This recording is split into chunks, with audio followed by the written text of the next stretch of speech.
มันนี่ประมาณพอได้เนาะพอได้กินอยู่มากินข้าวปลาเนาะกินข้าวอยู่ปลา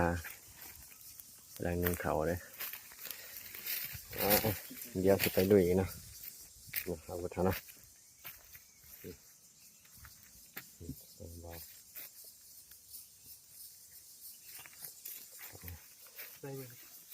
กระลามาทันได้เฮ็ดเท่าไหร่ใช่แล้วตัวกระเทือนี่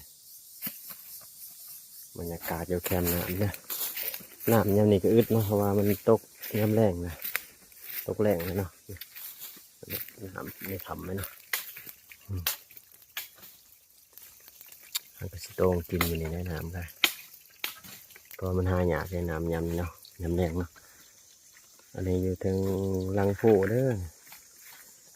สูงเนาะ